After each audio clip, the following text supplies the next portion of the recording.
That's former President Trump outside a Manhattan courtroom as he gets ready to head into his criminal hush money trial. The former president continues to maintain his innocence, calling the case selective prosecution. ABC News senior reporter Catherine Falders joins me now, along with ABC News legal contributor Khan Nowadays for more. Catherine, what do you make of the former president's remarks here as the prosecutors plan to rest their case today?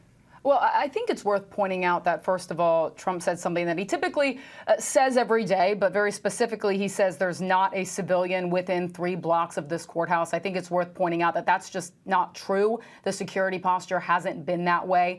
The first thing, according to our team, that he sees every day when he arrives and every day when he leaves are a group of supporters that are gathered and people outside, whether they're protesters in support of him or not in support of them. Our team is seeing people actually collect outside right now. So I think it's just worth pointing that out. And in terms of his remarks, they are typical, as he always does, entering the courtroom. And I think it's also worth pointing out that he did say that he can't be out campaigning. That is true. However, he is bringing his campaign to the courthouse. You saw that group of members of Congress, supporters there behind him. They're going to appear in the courtroom today. It could potentially be the biggest group that he's had so far. So again, using the legal woes to capitalize on the politics here.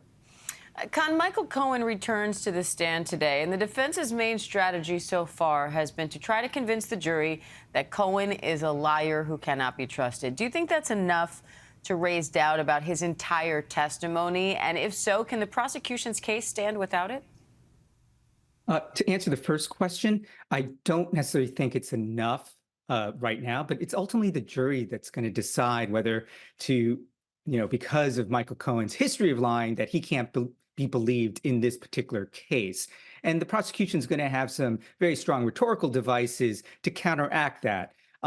Things like saying, well, who was Mr. Cohen lying for? Things like that. And ultimately, is it enough for the prosecution to proceed if they don't have Michael Cohen? Let's say, as you said, Diane, they don't believe Michael Cohen. And is there enough of other evidence for the prosecution to get a conviction? And on that score, I'd say it's possible, but improbable, because right now, Michael Cohen is the direct link, and the jurors have to believe him on the key points of his testimony.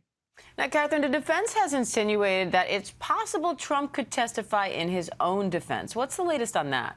Well, it is possible, though they haven't said anything matter of fact. I think it's not that they're being tight-lipped about this, Diane. I really do believe that Trump hasn't made up his mind. You know that it depends on the minute whether he wants to do something or not. So we'll just have to see. I can imagine that his lawyers don't want him to take the stand. But at the end of the day, it is up to the former president and however he feels. Now, I think the other question is, do they call any witnesses? Sources who I've talked to said that it's possible they could call up to 4 witnesses. That would be including the former president, or it's possible they call 0 and just automatically rest their case. That could happen today. So I think there's a lot of different elements that could happen here. We just have to wait and see as this is evolving by the minute. And Khan, the defense attorneys, at least on Friday, they were hoping to call an expert on federal campaign finance laws to testify, or on Thursday, rather, I should say, the last day in court. But it's not clear if the judge will allow that. He said he would consider it over the weekend and offer his opinion maybe today.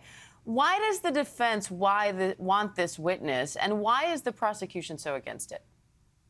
Well, the defense wants this witness for the simple reason, ultimately, I think, to make the case more complex. The defense's goal is to say, well, wait a second, jurors, there's something else you need to think about, the overlay of the campaign finance laws and how that impacts this case. And of course, doing something like that and allowing something like that makes the case more complex, makes it so that the jurors have something else to think about and perhaps think about reasonable doubt. And on the flip side, the prosecution wants to make this case a very simple case about money paid for an alleged affair in order to influence the election. So the prosecution wants to make a simple case. The defense wants this campaign finance law expert to come in to make it a complex case. All right, Catherine Falders, Khan Nowadays, thank you both. And we will be covering Trump's criminal hush money trial all day long. We'll bring you the details of Michael Cohen's testimony as soon as he takes the stand. Stay with us.